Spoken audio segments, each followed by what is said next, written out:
Hi, I'm Peter Adamson, and you're listening to the History of Philosophy podcast, brought to you with the support of King's College London and the Leverhulme Trust. Online at www.historyofphilosophy.net. Today's episode, Anger Management, Seneca. Gnaeus Calpurnius Piso was a powerful man. He was born into the senatorial class of Roman society, and in the year 7 BC, served as consul with his friend, the future emperor Tiberius. He also had a really bad temper. 2 soldiers under his command were given leave, and one returned without the other. Piso leapt to the conclusion that the missing man had been murdered by the one who returned, and ordered his execution.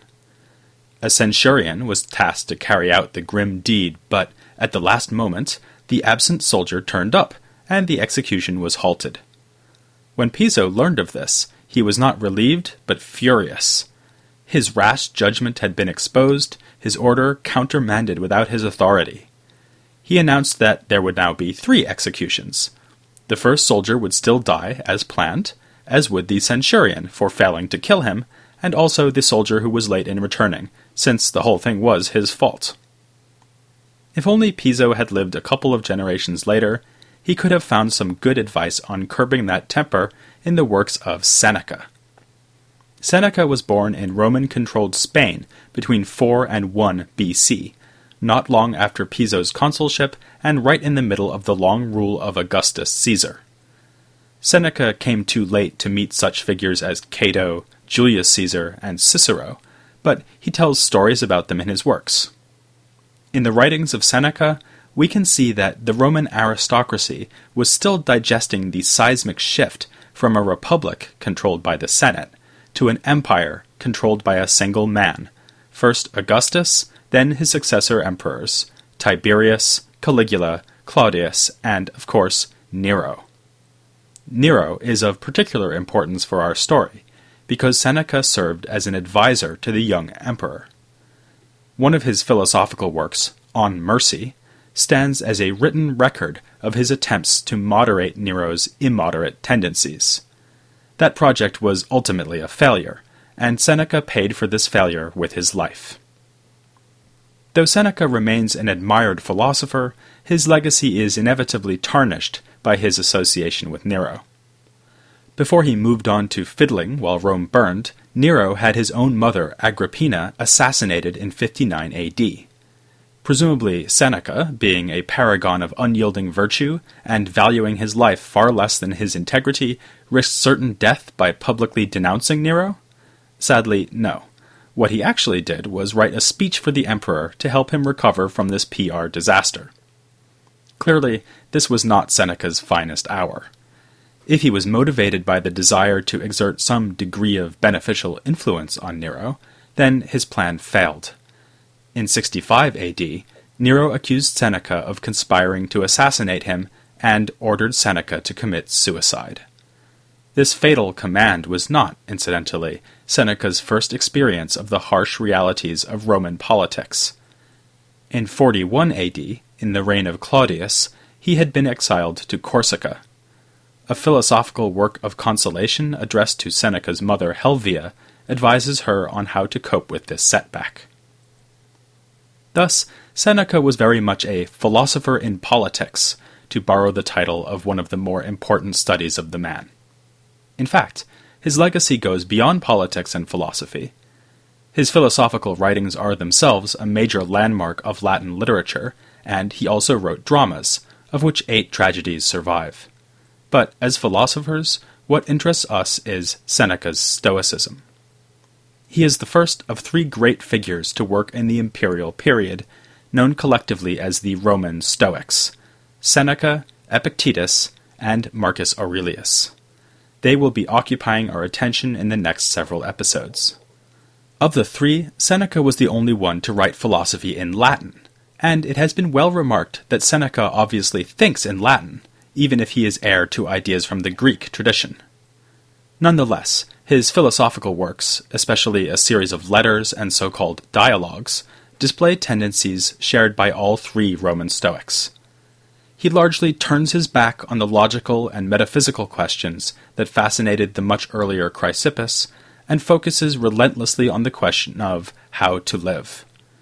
Seneca is at his most powerful when he dissects human weakness and advises us on how to rise above that weakness. His philosophical works are almost always addressed to a real recipient, whether it be his mother or one of his aristocratic friends. Yet, reading him, we ourselves are cajoled, chastised, and exhorted to take up a life of virtue. If not the perfect virtue of the ideal Stoic sage, then at least a life better than the one we are leading now. This is not to say that Seneca has abandoned more technical aspects of the Stoic system. The claim that an ideal sage is possible was itself a rather sophisticated notion, which presupposed the possibility of perfect and unfailing knowledge. Perhaps because he was not subject to constant harassment by skeptical philosophers, as Chrysippus and other early Stoics were, Seneca says little by way of defending the possibility of a perfect sage, but he does presuppose it. Still, there is a change of emphasis in Seneca, if not a change of doctrine. Chrysippus had worried about, for instance, how the sage would preserve his infallibility when confronted with paradoxes and illusions. Seneca is more interested in how real people, who are not sages, can improve themselves. Similarly, he alludes to Stoic determinism, but not in order to tinker with Chrysippus's theory of possibility and necessity.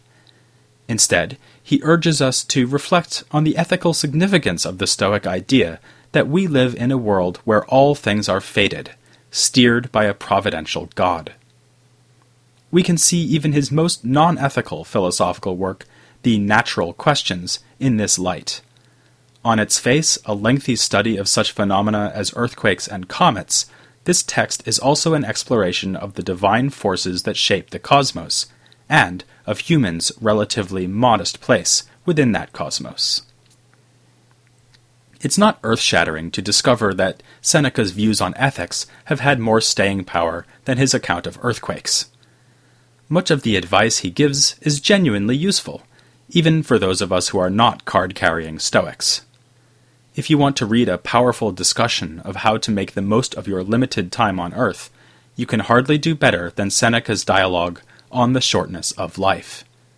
He reminds us that everything we do is a use of a scarce resource, namely time, and argues that even the briefest life will have been worth living if the time was used well. His writing is powerful because of his rhetorically charged style, his eye for vivid detail, and memorable anecdote. For instance, in this work on the shortness of life, he mentions a virtuous man named Julius Canus, condemned to death by Caligula. When they came to his prison to execute him, he was found playing a game with his guard, and as they dragged him off, he said to the centurion, "You're my witness that I was ahead by one piece." If he could face his immediate and certain execution with such tranquility, why should we be bothered by the prospect that we will die someday? In this passage and many others, Seneca tries to help us make progress towards total freedom from disturbance, the goal of Roman Stoicism just as it had been for earlier Stoics. One of Seneca's most important philosophical contributions is his analysis of the chief threat to our tranquility, emotion. The Stoics had always argued that we should strive to avoid being controlled by our emotions. They used the Greek word pathos for emotion and related experiences, and this word emphasizes the passivity of emotion. To get angry or sad or frightened is to be affected somehow. The corresponding Latin term used by Seneca, adfectus, preserves this connotation. Seneca follows the traditional Stoic view, holding that emotion means surrendering one's self-determination and being controlled by what is outside us. No emotion fits this pattern better than anger, which is perhaps why Seneca devoted a lengthy and fascinating dialogue to the topic. In On Anger, Seneca offers up a particularly memorable range of anecdotes to illustrate his point, including the tale of Piso I mentioned at the start of this episode. Caligula features here, and in other works, as the vicious man par excellence, a kind of anti-sage. We hear of him inviting a man to dinner and then complaining loudly that the man's wife is lousy in bed. On another occasion, Caligula leads a man to think that he is being forced to drink the blood of his own son. At the other end of the spectrum are Seneca's heroes. Among the Romans, he has greatest admiration for Cato the Younger, whose noble suicide ended a noble life. He killed himself when Julius Caesar overthrew the Roman Republic, which prompts Seneca to a typically graceful aphorism, "Freedom did not live after Cato, nor Cato after freedom." Seneca praises him as the closest thing we know to a perfect sage, at one point comparing him favorably to Hercules and Ulysses. Plato appears in a similarly glowing light. Seneca relates that Plato once began to strike a slave in anger, but mastered himself just in time. He let the slave go untouched, but stayed still, his hand remaining in the air, poised to strike. Hours later, a student of Plato's came upon him and was amazed to find him still in this awkward position. Plato explained that he was punishing an angry man. Seneca adds a second tale with a similar moral, in which Plato tells Speusippus to whip a disobedient slave because Plato is angry, and one should never punish while angry. Now, I know what you're thinking. Doesn't anger often lead us to punish those who ought to be punished? And isn't it right to get angry some of the time? Suppose a tyrant comes and unjustly murders my family. Would it really be virtuous to react to this without a trace of anger? Seneca confronts these objections squarely. Like the other Senecan works called dialogues, On Anger is addressed to a specific recipient, and Seneca repeatedly imagines this recipient posing objections. Seneca's own view emerges as he replies to these objections. Of course, in On Anger, the most pressing objection is that anger can be appropriate and beneficial. If this is right, the virtuous man will get angry. As Aristotle might put it, he will get angry on the right occasions, for the right reasons, and in the right way. Seneca indeed refers to Aristotle here, as well as Aristotle's colleague Theophrastus. He quotes them as believing that anger is an inevitable part of human life, and that we should aim for moderation in anger, as in all things. Seneca responds by painting a vivid picture of what it is like when we get angry. He points out to us the physical symptoms: flushed cheeks, rapid breathing, contorted facial expressions. These outward signs betray the violence of the inner emotional state. Anger, by its very nature, causes us to lose control over ourselves. Seneca compares the loss of one's temper to running off a cliff. Once you do lose control, it's too late to turn back. The idea of moderate anger is a contradiction in terms. That would mean anger under the restraining influence of reason, but anger is precisely a state in which reason is no longer exercising restraint. Hence another Senecan aphorism: other vices impel the mind, anger overthrows it. To the objection that anger sometimes leads us to punish those who should be punished, Seneca replies that one should punish out of a desire to do justice, not for the sake of retaliation or revenge. If justice motivates us, we will have every chance of imposing just punishments, whereas if anger is our motive, we will wind up acting like Piso. Aristotle would no doubt complain that Seneca's view sounds almost inhuman. He could insist that the tendency to become angry is natural, and that everything natural has some purpose. Certainly Aristotle would see a man who never grew angry for any reason as cold or impassive. Such a man would fall short of moderation, just as the easily angered man exceeds it. Neither man would be virtuous. To some extent, Seneca can avoid this result by insisting that anger is in itself excessive, because it is a loss of reason. On his behalf, I'd add that the way we talk about anger supports his view. We're given to saying things like, "I totally lost it." But what about the point that anger is, in some sense, natural? Seneca can handle this objection too, by offering an interesting modification of previous Stoic views on the emotions. To see his point, it may help to consider a perfect sage confronted with some outrage.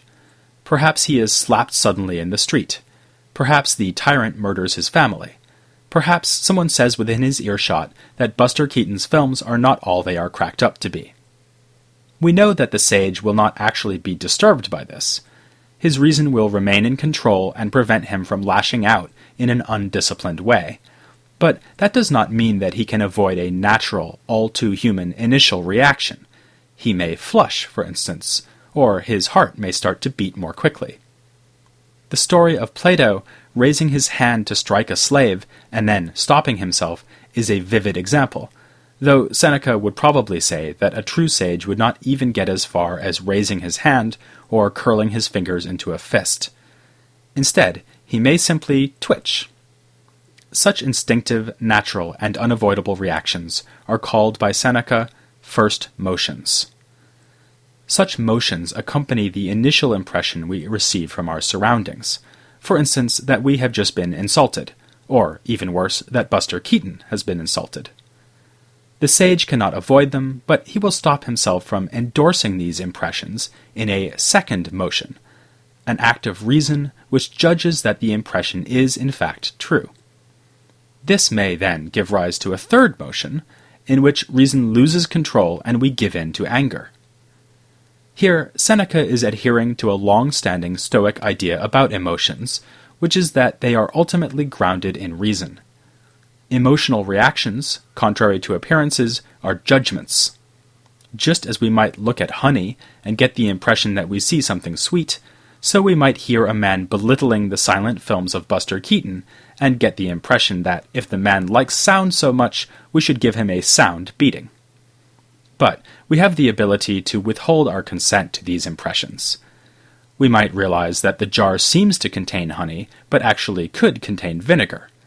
We might see that the right thing to do would be to buy the uncultured buffoon a ticket to an open-air screening of Keaton's masterpiece, The General.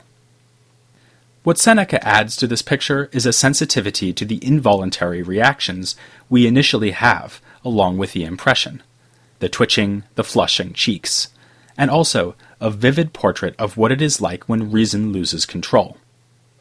There has been some discussion of how Seneca's view relates to that of an earlier Stoic named Posidonius. According to some evidence found mostly in Galen, Posidonius adopted a complex psychology according to which the soul has both a rational and an irrational aspect. This evidence has been questioned, but if Galen presents Posidonius accurately, he must have been taking his cue from Plato. As we saw back in episode 25, Plato's Republic, too, posited both rational and irrational soul, and taught that justice in the soul is mastering the irrational part with the rational part. Some have suspected that Seneca has a similar idea, but I agree with those who see him as sticking to the traditional Stoic view. The soul is rational through and through, so our emotional reactions must involve some kind of judgment, an assent to the way things seem to us. It is precisely for this reason that it feels so alienating when our reason does judge that we should retaliate or exact revenge. Then anger takes over and we lose control. This loss of control is what Seneca always wants us to avoid, whether it is occasioned by anger, pleasure, luxury, or grief. He exhorts us to face not only insult, but all turns of fortune, with as much serenity as we can manage. While the goal may seem modest, Seneca presents it as downright heroic. As he says at one point, "In facing misfortune bravely, we perform a deed that even God cannot manage, since God never undergoes misfortune." Seneca adds a good deal of practical advice. For instance, he would approve of the widespread strategy of counting to 10 when we get angry, since he too recommends waiting to act when we feel the flush of rage upon us. As for more general lifestyle advice, Seneca has told us that peace and tranquility are the highest possible achievement, so it is unsurprising to find that he's sympathetic to the idea of withdrawing from public life. It's clear that, for Seneca, the best life is a life of quiet study, and not a life of money-making or political achievement. In the moving work addressed to his mother on the occasion of his exile, he advises her to find comfort in this kind of life. At the same time, Seneca's own life shows us that he was willing to become politically involved. Indeed, sometimes too willing. Seneca was pulled in two directions, towards the duty to engage with his fellow humans and the drive to seek wisdom through private contemplation. Here he's in good company. Plato too wrestled with the question of why the philosopher would return to the cave after beholding the real things in the sunlight outside. And the most famous tension in Aristotle is that between the life of practical virtue and the life of contemplation. Seneca concludes that it is fine to retreat from the pressures and stresses of public life, so long as the retreat is an orderly one. But, in a sense, Seneca's virtuous man will be engaged in a kind of retreat no matter what he does. He achieves lack of disturbance and total self-mastery by exercising his reason and yielding to nothing else, whether it is emotion, misfortune, or temptation. This is the hallmark of Roman Stoicism, not just an interest in ethics, but a relentless focus on our interior life, our reason and judgment. The power of Seneca's teaching lies in the promise that, with patience and practice, we can reshape ourselves so that we really are under our own control. But this requires us to renounce our obsessions with things that are not under our control. A final Senecan aphorism sums it up.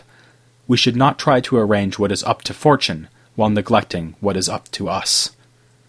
This sentiment brings us to our next Roman Stoic, whose philosophy pivots around this notion that our interior life, and nothing else, is truly up to us.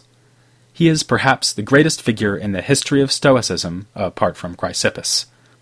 Nonetheless, I'll try not to get upset if you unwisely fail to join me next time for Epictetus, here on the History of Philosophy without any gaps.